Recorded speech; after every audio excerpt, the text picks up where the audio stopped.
Olá, turma do quarto ano, como vocês estão? Eu sou a professora Juliana. Vamos à nossa aula de História sobre os povos indígenas. Vamos iniciar com a correção da ficha de atividades na página 121, certo? Vocês deveriam procurar aqui nesse caça-palavras, palavras que fossem, olha aqui, palavras relacionadas aos povos indígenas. Então, vocês deveriam ter encontrado pajé, floresta, flecha, Amazônia e Yanomami. Eu vou mostrar aqui para vocês onde está cada uma dessas palavras. Na horizontal, aqui eu tenho a palavra pajé. Eu tenho na horizontal também a palavra floresta na terceira linha, certo? Na penúltima linha, a palavra Amazônia. Na vertical, na primeira coluna, a palavra flecha. E na última linha, aqui, logo embaixo de Amazônia, tem a palavra Yanomami, certo? O exercício 2. Vocês tinham que ter produzido um parágrafo relacionando as palavras indígena, comunidades, costumes, tradições, aldeias e histórias, de acordo com o que nós já vínhamos trabalhando, falando da cultura dos povos indígenas, quando os portugueses chegaram, que já aqui estavam os indígenas, o que você pode ter criado usando essas coisas que nós já trabalhamos e vocês já aprenderam para fazer um parágrafo aí? Compartilha aí com a gente o que você produziu. Número 3. Leia as afirmações e escreva V para verdadeiras ou F para as falsas. Todos os grupos indígenas são iguais? Falso. Eles podem ser semelhantes, mas não são iguais. Eles têm as diferenças. Nas aldeias indígenas não há preocupação com a natureza. Falso, pelo contrário, eles se preocupam muito com o ambiente onde eles moram, onde eles vivem. Principalmente, existem os indígenas que moram nos centros urbanos, mas a tradição e a cultura original é lá em meio à natureza. A solidariedade e a cooperação são muito importantes entre grupos indígenas. Verdadeiro. Eles usam muito da cooperação entre eles, cada um tem a sua função, cada um tem o seu trabalho para que a tribo, a comunidade caminhe de forma organizada e respeitosa. A religiosidade indígena está ligada aos fenômenos da natureza. Verdadeiro. Contanto que o exercício 4, vocês deveriam ter feito um desenho representando um indígena e um fenômeno da natureza. Por exemplo, um fenômeno da natureza, um dia de chuva, por exemplo, pode ser, tá? Na ficha 125 agora. Vocês deveriam pintar de vermelho a parte que representa a comunidade Tupi-Guarani e a parte verde a comunidade G. Então, só para vocês acompanharem bem aqui com o meu dedo, a comunidade G é essa parte interna aqui onde eu estou apontando, deveria estar de verde. Vocês têm um mapa igual a esse no livro também, então vocês podem conferir lá com relação ao livro também. Então, a comunidade G, aqui onde eu estou apontando aqui dentro, e este trecho aqui, tá? Comunidade G. A comunidade Tupi-Guarani, vou apontar agora, aqui na região interna do Brasil, no interior aqui. Tupi-Guarani, aqui no litoral, aqui em cima. Aí tem este trecho aqui também do litoral, aqui também. Aí, agora, vermelho aqui, ó, este contorno onde eu estou apontando todo, tá? Aqui embaixo no Rio Grande do Sul, ó, todo esse trecho que eu estou apontando, certo, pessoal? Então, agora no exercício 2, vocês deveriam ter escrito o nome de estados atuais, mas que antes eram habitados pelos G. Eu vou falar bem pausado o nome dos estados para que vocês possam fazer a correção. Lembrando que não precisa estar na mesma ordem que eu vou falar, ok? Então, olha lá. Pará, Tocantins, Alagoas, Bahia, Ceará, Maranhão, Paraíba, Pernambuco, Piauí, Rio Grande do Norte, Sergipe, Goiás, Mato Grosso, Mato Grosso do Sul, Distrito Federal, Espírito Santo, Minas Gerais, São Paulo, Paraná, Rio Grande do Sul e Santa Catarina. No exercício 3, a mesma situação, só que agora com o povo Tupi-Guarani. Quais são os estados brasileiros atuais, mas que antes eram habitados pelo povo Tupi-Guarani? Também vou falar pausadamente para que vocês possam fazer a correção. Amazonas, Amapá, Pará, Rondônia, Tocantins, Alagoas, Bahia, Ceará, Maranhão, Paraíba, Pernambuco, Piauí, Rio Grande do Norte, Sergipe, Mato Grosso, Mato Grosso do Sul, Espírito Santo, Minas Gerais, São Paulo, Rio de Janeiro, Paraná, Rio Grande do Sul e Santa Catarina. Como vocês podem perceber, tem estados que se repetem, né? Mas por conta da localização, um povo ficava mais para o norte, outro mais para o sul, outro mais ao leste do estado. Então, mas tem essa divisão aí.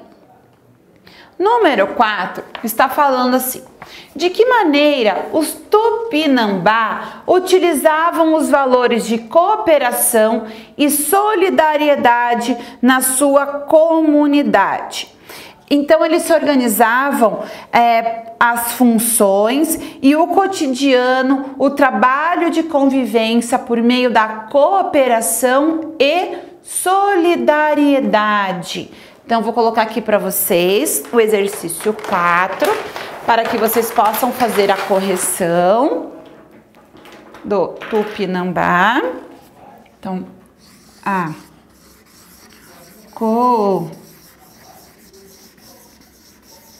cooperação e a solidariedade tinham papel fundamental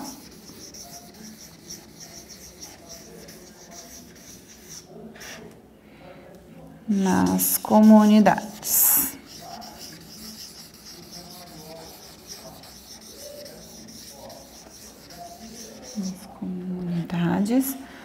Tupinambá.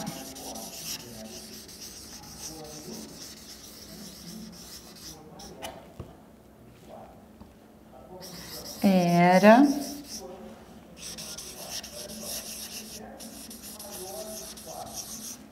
por meio delas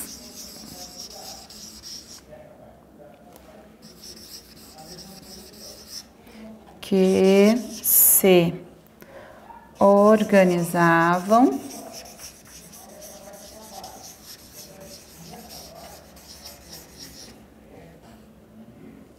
as funções e o acabou meu espaço, espacinho, cotidiano de trabalho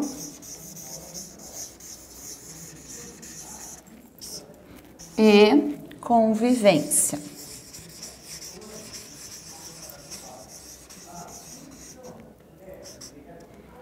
Certo? Então, aqui está falando sobre a questão de trabalho e convivência, que era muito usada, como que era a regra, né? As funções de trabalho e convivência, muito baseado na cooperação e na solidariedade. O exercício 5 também era uma resposta individual, onde vocês tinham que escrever um parágrafo sobre os povos indígenas que viviam nas terras brasileiras antes da chegada dos portugueses. Como que era essa vida deles antes? Então usa a palavra indígenas, agricultura, artesanato e tupi. Lembra que eles determinavam essa palavra tupi para todos aqueles que moravam no litoral.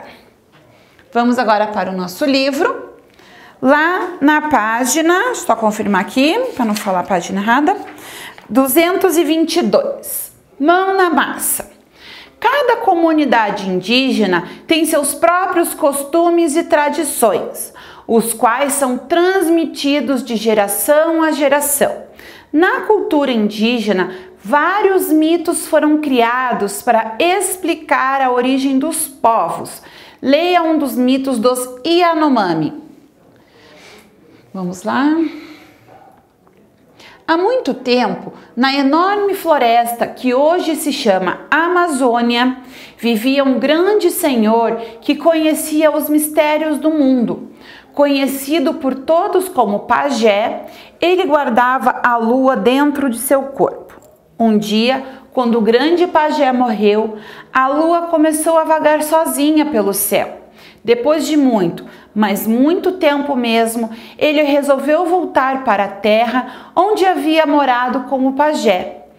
Quando os parentes dele a viram, ficaram com medo e começaram a disparar enormes flechas contra a solitária lua, que, assustada, se escondeu atrás de suas amigas nuvens. Quando uma flecha muito veloz atingiu a lua, ela começou a sangrar sobre a terra.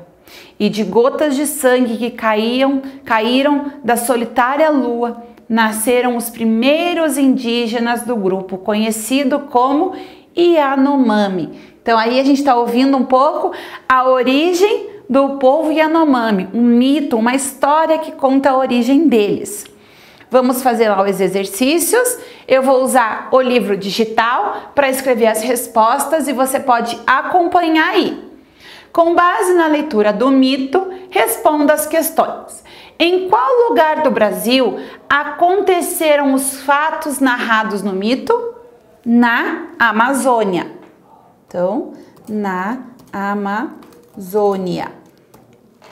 Número 2. De que se trata a história dos Yanomamis? Do que trata a história dos Yanomamis? Do nascimento dos primeiros Yanomami, né? Como é que surgiram os Yanomamis? Lá com as gotas de sangue que caíram da lua. Então, número 2 trata do nascimento dos primeiros Yanomami. Número 3. Quem era o pajé? O que ele fazia com a lua? O pajé era um senhor e ele carregava a lua dentro dele. Então vamos lá.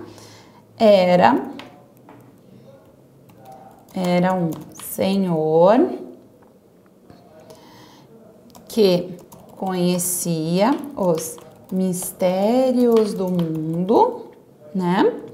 E ele guardava a lua dentro do seu corpo. Número 4. Segundo o mito, como nasceu o povo Yanomami? Depois da morte do pajé, uma lua que os índios começaram a acertar flechas na lua, e uma flecha muito veloz atingiu a lua e ela começou a sangrar. E então as gotas do sangue começaram a surgir, os primeiros Yanomamis. Então vamos lá. Vamos escrever a resposta. Depois da morte do pajé,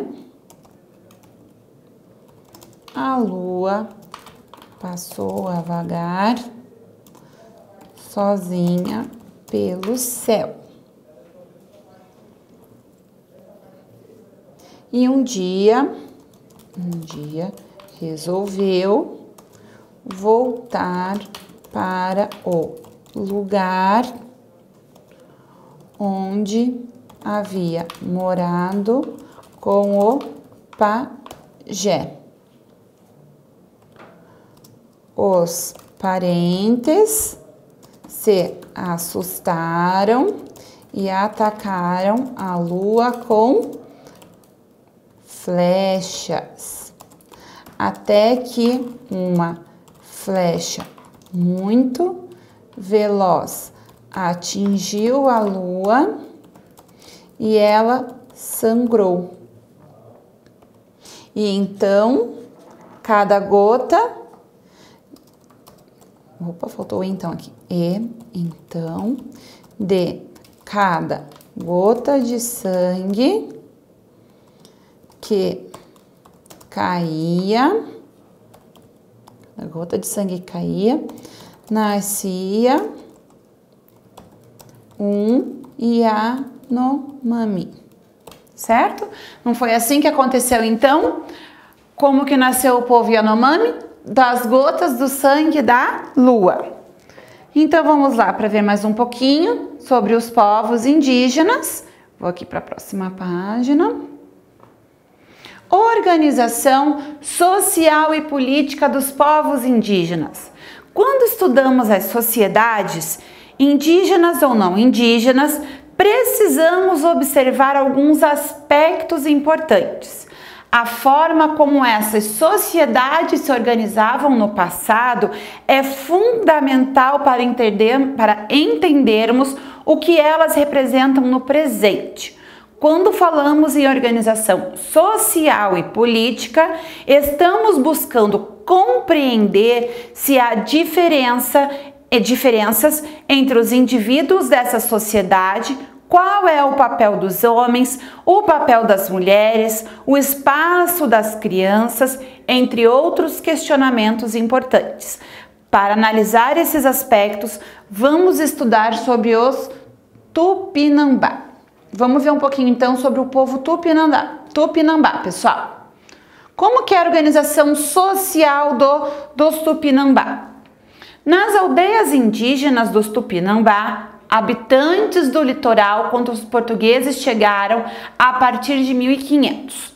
Então eles moravam lá no litoral, os Tupinambás, ok? Lembra que tinha um povo do interior e eles eram do litoral.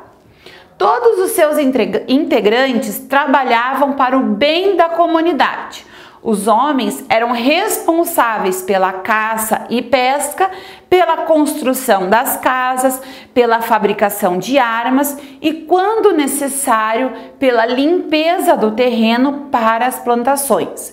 Eles também ensinavam aos mais jovens as tradições do seu povo. Então a gente pode perceber bem ali a questão da cooperação e solidariedade entre o povo Tupinambá. Olha lá a imagem deles trabalhando, todos juntos, como a gente pode ver. Vamos ver lá o que as mulheres faziam. As mulheres cuidavam das crianças, plantavam, colhiam frutos e preparavam os alimentos e as bebidas.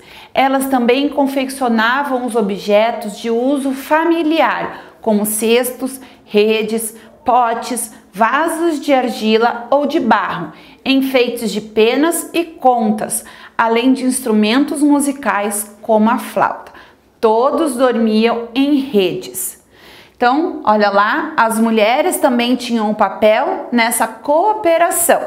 E aí na sua casa, como que é essa divisão de tarefas? Os seus pais fazem alguma coisa, você faz outra, os seus tios são responsáveis por uma parte, você por outra. Como que é essa organização? Tem essa divisão aí, essa cooperação entre todos? Entre os Tupinambá, o líder era o homem mais generoso da aldeia. Para outros grupos indígenas, contudo, poderia ser o homem mais idoso ou mais corajoso. O papel do líder era pensar no bem de todos os habitantes da aldeia. Certo? Então vimos aqui a organização dos Tupinambás. Olha lá como que já vem essa questão muito importante da cooperação e solidariedade. Espero que aí na casa de vocês também seja assim. Pessoal, ficamos aqui por hoje. Nos vemos nas próximas aulas de história. Tchau!